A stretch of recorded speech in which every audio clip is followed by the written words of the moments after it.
Perkenalkan, nama saya Wulan Kristianti, NIM saya 21113924. Di sini saya akan membuat video untuk ke KAP untuk mewawancarai pebisnis. Ya, boleh Mbak diperkenalkan dulu namanya. Saya Hikmah. Ya sudah. Habis itu apa nih yang membuat Mbak menginspirasi dalam bisnis MUA ini? Kalau MUA itu kan karena saya dulu kan dancer, Oh iya. ikut agensi. Kita kan diharuskan make up sendiri. Jadi terus akhirnya bisa make up. Terus banyak juga teman-teman yang suka sama make up aku. Terus disuruh minta tolong akhirnya buka. Oh, berarti ini dari kebiasaan yang lalu ya Mbak ya. Jadi dari dancer lama-lama jadi suka dan membuka. Nah, habis itu gimana nih Mbak itu mengembangkan keterampilan Mbak dalam make up ini? Apakah ikut les-les atau gimana gitu? Kalau keterampilannya itu awalnya kan otodidak, belajar sendiri. Awalnya itu dari guru tari saya. Terus habis itu aku belajar lewat YouTube, terus eksplor sendiri. Terus makin lama kan kita juga butuh sertifikat ya. Jadi belajar les ke kursus-kursus, ada yang kursus privat, ada yang kursus bersama gitu. Berarti makin lama mengikuti kekinian. Habis itu dari awal mulai bisnis ini apa aja sih tantangan-tantangan Mbak yang udah Mbak lalui gitu?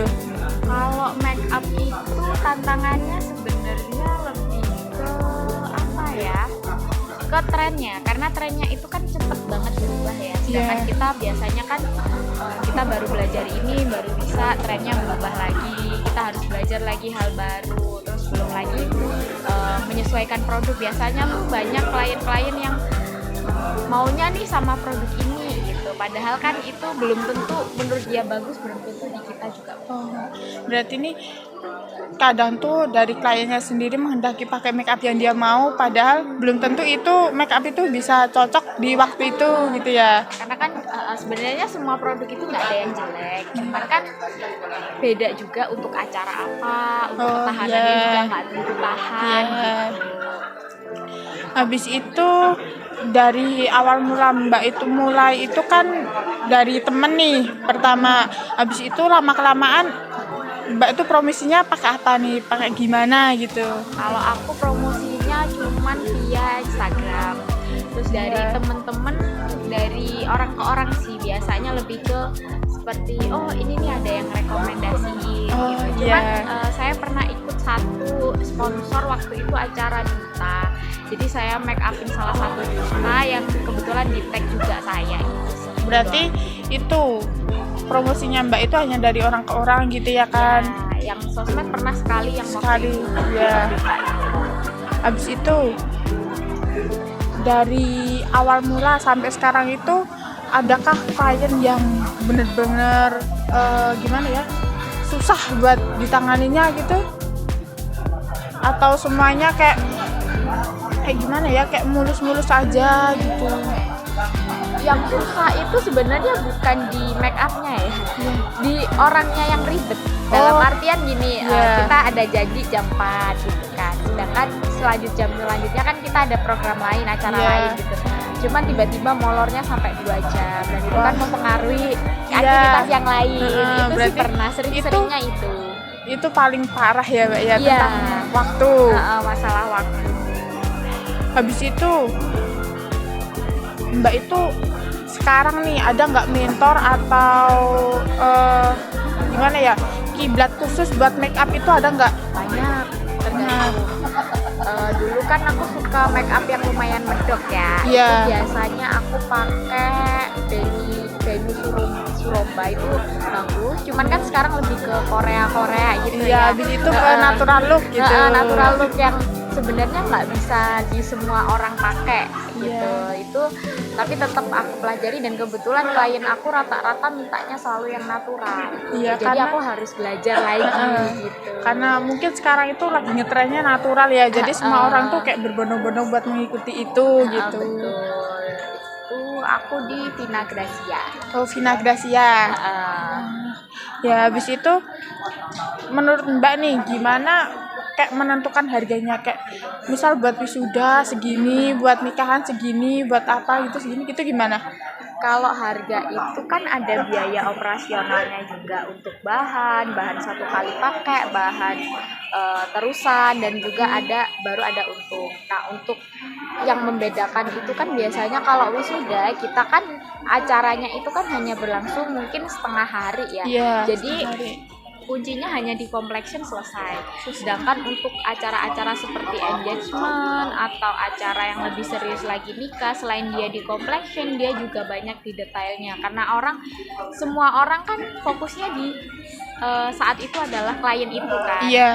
Jadi teknik yang dipakai harus lebih detail lagi. Jadi lebih ke harganya itu lebih ke selain biaya operasionalnya juga di orangnya. Oh, dari orangnya juga. Iya, karena kan makin lama.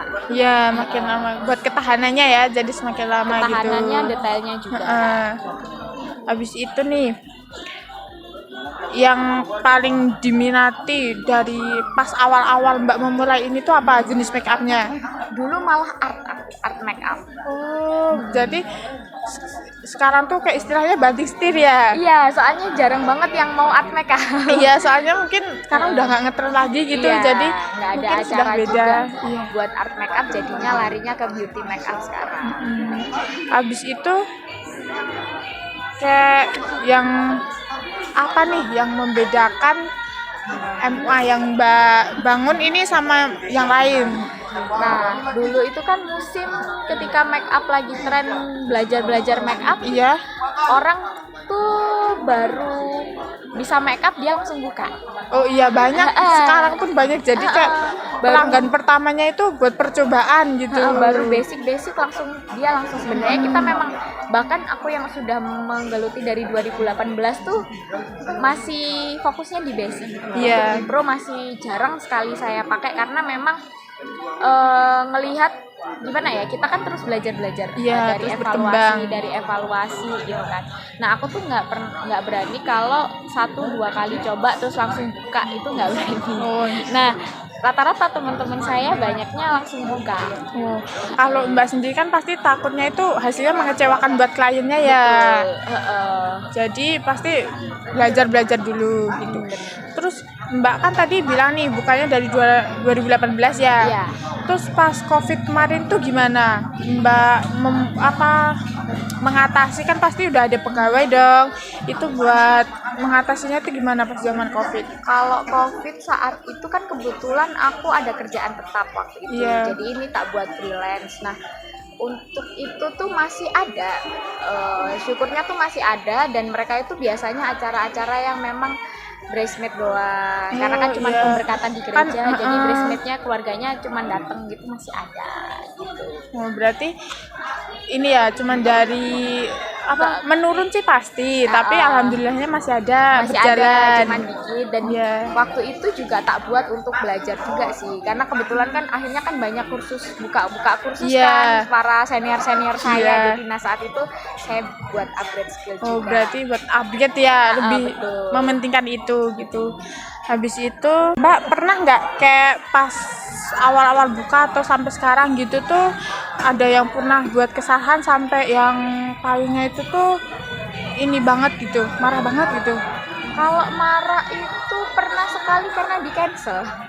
Oh Karena iya. kan waktu itu, saat itu saya belum menerima DP kan, karena kan masih takutnya saya belum punya nama, takutnya orang nggak percaya juga, jadi ya nggak masalah di aku kalau bayar di tempat. Terus abis itu, nah saat itu saya lagi pulang kebetulan, jadi sebenarnya satu kota, cuman dari kabupaten ke kota gitu lah. Oh, berarti agak jauh ya. Agak jauh. Nah waktu itu udah prepare, kita berangkat subuh jam 3-an buat langsung ke sana. Ternyata jam 3:30 waktu di jalan dikabari tiba-tiba cancel mendadak. Ya, itu sih pasti marah ya Mbak ya, soalnya sudah di perjalanan, kita udah meluangkan waktu, harusnya bisa menerima job yang lainnya gitu.